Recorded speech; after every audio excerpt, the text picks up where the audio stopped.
Welcome to Story Time, a place where real fear meets the unknown. Here, we dive into true scary stories, chilling suspense, dark mysteries, and haunting horror that will make you question what's real and what's watching. Every story is carefully told to pull you into the shadows because sometimes the most terrifying things actually happened. New stories drop 3 times a week, so if you love suspense, mystery, and horror that keeps you up at night, this channel was made for you. Make sure you subscribe, like, and follow Storytime so you never miss a story. Turn on notifications because the next one might be worse than the last.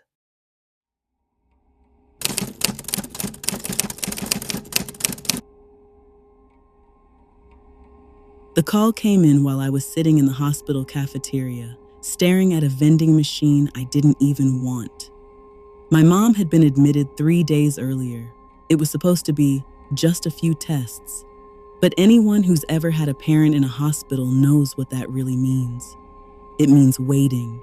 It means anxiety sitting on your chest like a weight. It means living off coffee and the kind of silence that makes every phone buzz feel like a warning. So when my phone rang and I saw my neighbor's name, I answered immediately. "Hey, Ms. Linda, what's going on?" Her voice sounded tight, like she was whispering even though she wasn't. "Honey, I didn't want to bother you. I know your mom's sick, but there are people at your mama's house." I sat up. "What do you mean, people?" "I mean, strangers. They've been going in and out all day, and I just saw them carrying something big inside, like furniture." My stomach dropped so fast I felt nauseous. My mom lived alone. The house was supposed to be empty right now, locked up while she was in the hospital. I hadn't been there since the ambulance took her. I stood up so quickly my chair scraped the floor. "Did you call the police?" "I did," she said. "They came, they talked to them, and, baby, I don't know how to tell you this." I stopped walking. "What?" "They said the people told them they lived there." I didn't speak for a full second. Then I said, "That's not possible." Ms. Linda sighed. "I know, but they said they had a lease." A lease. My mom didn't rent her home to anyone. She had lived there for 18 years. I didn't even say goodbye. I just hung up, grabbed my keys, and ran. The drive to my mom's neighborhood took 15 minutes. It felt like an hour. Every red light felt personal. Every slow driver felt like an enemy. And the whole time, my mind kept flashing images of my mom's house. The flower pots on the porch. The little wind chime she bought at a church fundraiser. The doormat that said, "Bless this home." I turned the corner and saw it. 2 cars parked in the driveway, not my mom's. One was a white sedan with tinted windows. The other was a dark SUV with no front license plate. And sitting on the porch swing was a man I had never seen before. He was rocking slowly, like he had all the time in the world, like he belonged there. I pulled over so hard my tires crunched the curb. The man didn't even flinch. I walked up the driveway with my heart slamming in my chest. "Excuse me," I said. "Who are you?" He looked up at me like I was the one interrupting. "What's up?" he asked. "This is my mother's house." He smiled a little. "Yeah, and?" I stared at him, waiting for the punchline. It didn't come. "I'm calling the police," I said. He shrugged. "Call them." And then he leaned back on the swing like he had already won. When the officers arrived, I rushed to them, practically shoving my phone in their faces. "This is my mom's house," I said. "She's in the hospital. These people broke in." The officer nodded slowly, the way people do when they've heard this story too many times. "Ma'am, we spoke to them earlier," he said. "And?" I snapped. "And they're claiming tenancy." I felt my hands start to shake. "How? They broke into her house." The officer sighed. "They're claiming they rent from a man named Eric Thompson. They say they paid first month and deposit. I almost laughed because the name was so random, so fake, it was insulting. My mom doesn't know any Eric Thompson. The officer nodded again. I understand, but if they present a lease, real or fake, we can't remove them on the spot unless there's clear evidence of forced entry. I pointed at the door. The lock is different, I said. That lock was not there 3 days ago. The officer glanced at it, then looked back at me. Ma'am, locks can be changed by tenants too. I felt something inside me crack. So you're telling me my mom could lose her house because she got sick? The officer didn't answer, because the answer was yes. I walked up to the front door and knocked. Hard. The man on the swing didn't move. The door opened, and a woman stood there holding a baby on her hip. She looked tired, but not scared, not confused, just annoyed. Yes, she said. I tried to keep my voice steady. This is my mother's home. She's in the hospital. You need to leave. The woman stared at me like I was being dramatic. We live here, she said. No, I said. You don't. You broke in. She rolled her eyes. Lady, I have a lease. And then she did something that made my blood run cold. She smiled and said, You can't do anything about it. Then she shut the door in my face. I stood on the porch, staring at the wood grain like I might explode. I called my mom. She answered weakly from her hospital bed. Baby, she said. I swallowed hard. Mom, someone is in your house. There was silence.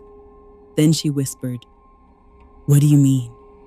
I told her everything, and I will never forget the sound she made.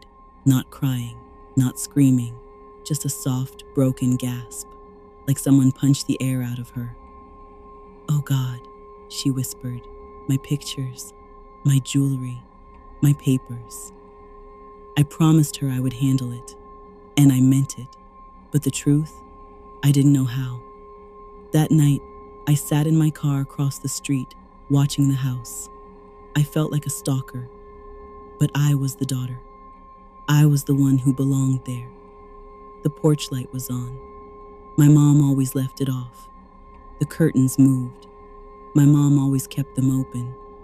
I watched shadows pass through the living room, people walking around inside like it was theirs, like my mother's life was just available. At 11:47 p.m., the dark SUV left. At 12:15 a.m., a different car arrived. A man carried in a flat-screen TV. My mom's house was turning into a clubhouse, and I couldn't do a thing. The next morning, I met with a lawyer. He didn't look surprised. He looked tired.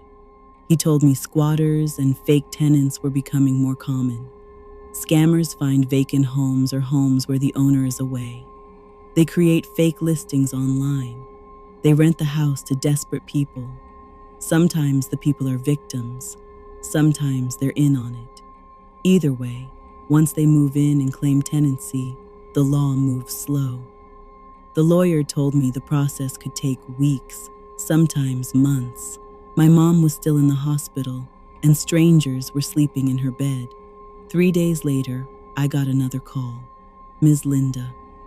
They got your mama's mail, she whispered. What?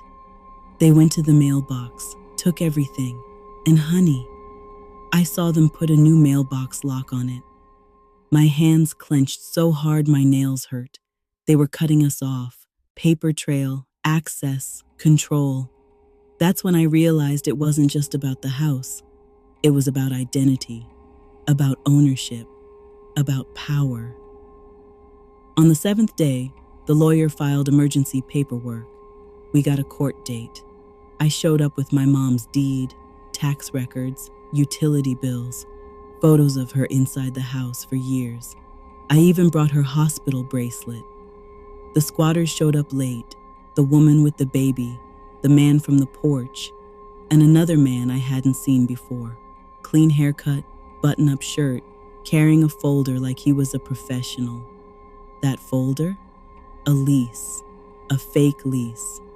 The judge stared at it, then stared at my paperwork. And for a moment I felt sick thinking the judge might actually believe them.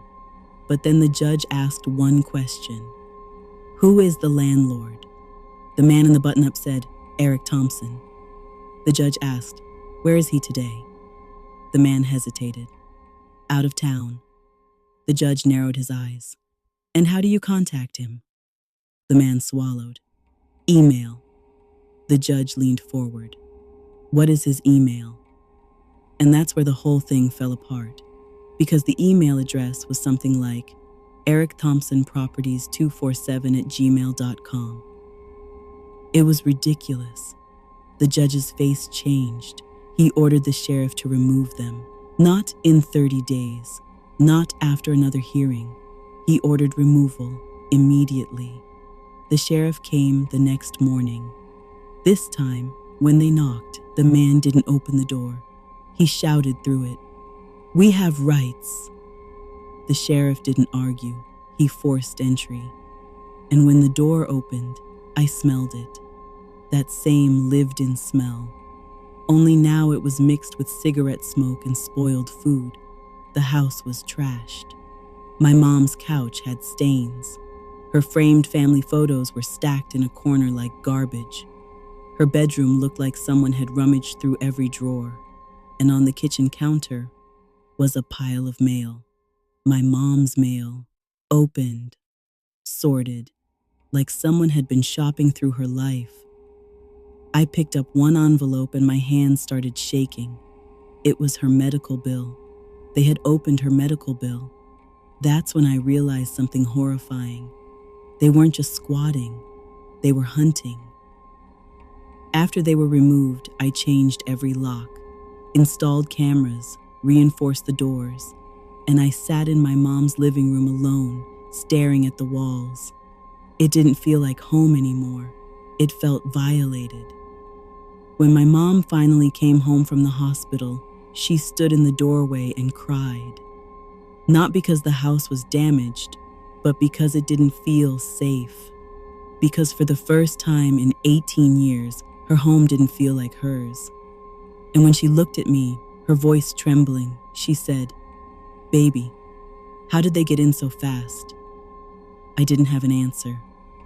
Because the truth is, they were watching, waiting. And the moment life pulled us away, they moved in like they'd been invited.